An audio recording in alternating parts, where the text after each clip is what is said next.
안녕하세요. 말티스입니다. 살면서 우린 크고 작은 실수, 시련, 혹은 실패를 하면서 살아가잖아요.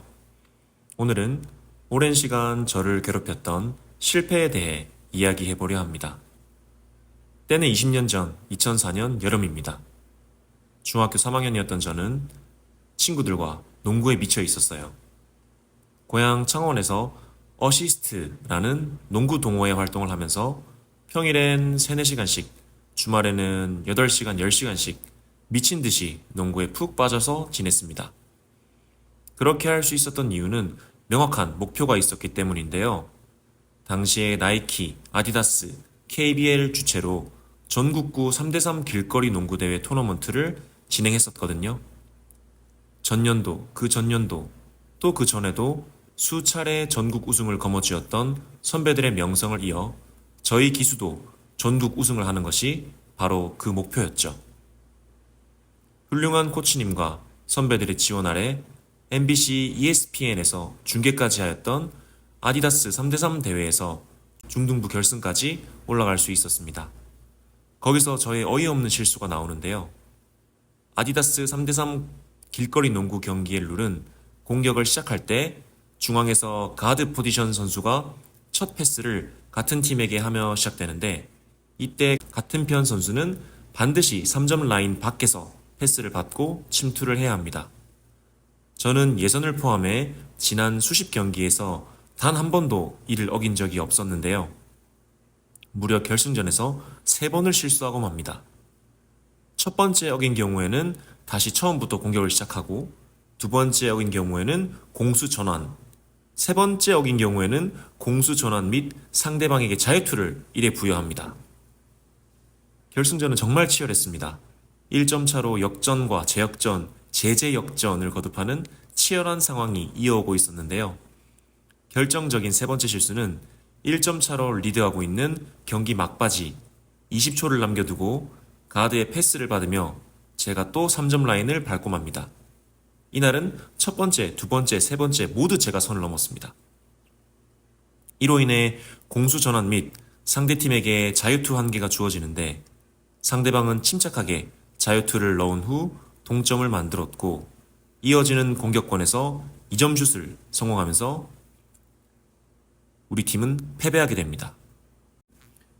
이 당시에는 스스로 잘못을 인정하지 못하고 책임을 회피하느라 바빴던 기억입니다. 만약 20초를 남기고 이기고 있었다는 사실만 알고 있었다면 여유롭게 패스를 돌리면서 저희가 가진 공격 시간을 모두 소진하면서 비교적 쉽게 승리를 거둘 수도 있었을 텐데, 왜 나한테 아무도 그 사실을 알려주지 않았을까? 만약 가드 친구가 그때 저한테 패스를 하지 않고 반대편에 있던 친구에게 패스를 했었더라면 쉽게 이길 수 있지 않았을까? 이렇듯 친구들에게 제대로 된 사과는 못할 망정 다른 사람들에게 책임을 전가하느라 바빴던 지난날의 못난 중학생이었습니다.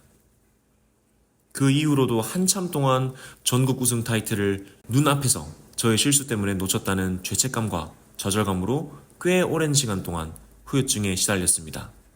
자다가도 땀에 흠뻑 젖어서 벌떡 일어나곤 했었네요. 이게 다 조급한 저의 마음 때문이었습니다.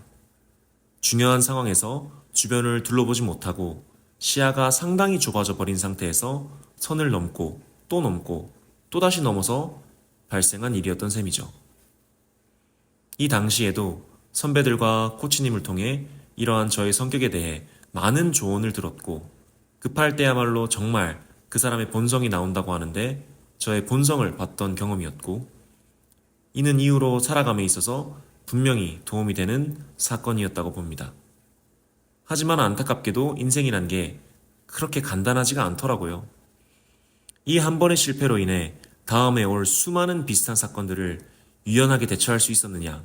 그건 또 아니었습니다. 학업을 하면서, 사람들과 교우하면서, 직장 생활을 하면서, 창업을 하면서 그 이후로도 수많은 저의 본성과 맞닿을 시간들이 있었지만, 제 버릇 개 못 준다 라는 옛말처럼 정말이지 고치기가 어려웠습니다. 아이러니하게도 이러한 버릇을 크게 개선할 수 있었던 상황을 만들었는데요. 바로 계속해서 쫓기고 쫓기는 급박한 상황으로 스스로를 밀어 넣으면서였습니다. 일, 사람, 육아, 돈, 스트레스, 시간, 여러 가지 상황에 쫓기는 상황이 되다 보니 어느 순간 더 이상 이렇게는 살 수 없다는 생각이 들더라고요. 뭔가 바뀌긴 바뀌어야 했는데 외부 요인들을 바꾸는 것보다 자신이 변하는 게 맞더라고요. 그때부터였어요.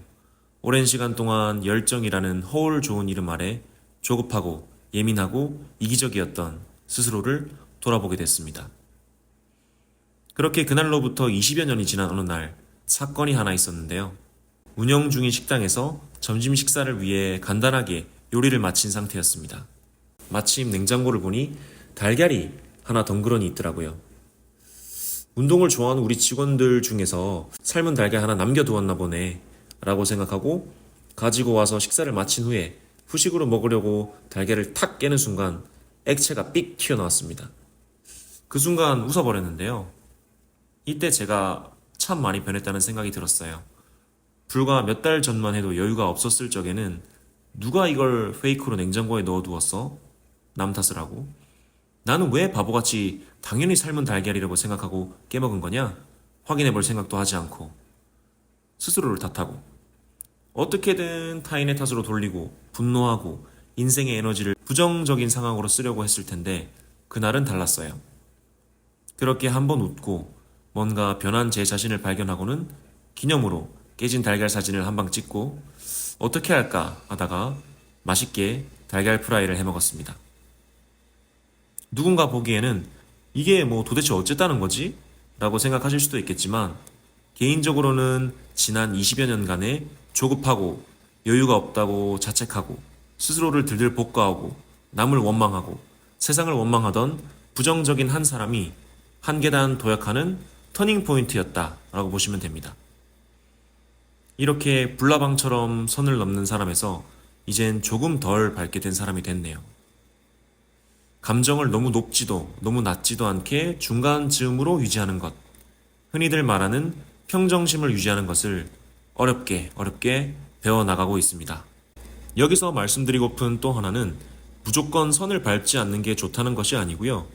절대 밟지 말고 무조건 돌다리를 두들겨보고 가라는 뜻만은 아닙니다. 인생의 묘미는 선을 밟지 않는 것에 있는 것은 아니라고 생각해요. 쳇바퀴 굴러가듯 하는 하루하루가 아니라 선도 밟고 또 밟고 지기도 하고 화나고 이기기도 하고 느끼고 성장하고 그런 게 삶이 아닐까요? 저 또한 선을 수차례 밟고 또 밟아봤기에 그 중간을 조절할 수 있는 법도 맛볼 수 있었다고 생각해요. 물론 이것을 유지하고 발전시키는 것은 또 다른 경지이겠지만요. 우리가 수학의 정석 풀이를 보고 이렇게 푸는 거구나 라고 깨닫지만 조금만 응용해도 풀기가 어렵듯이 결국 체득화시키는 것은 답을 안다고 되는 것은 아니고 과정까지 이해하는 경험과 시간이 필요한 듯합니다. 그리하여 저는 앞으로도 선을 밟으면서 계속 나아가려고 합니다. 진짜 밟아서는 안 될 선을 밟기도 하겠지만 그때도 한탄하고 분노하고 남 탓, 환경 탓을 하기보다는 어떻게든 교훈으로 삼는 사람이 되도록 노력하려고 하고요. 선을 밟을까 말까 하시는 분들 혹은 선을 너무 시게 밟아서 힘든 분들에게 오늘 이야기가 도움이 됐기를 바랍니다. 구독, 좋아요 해주시고 말티스의 때론 차분하고 때론 다이나믹한 이야기들을 함께 해주시면 감사하겠습니다. 그럼 오늘도 트리플 S 하루 되세요.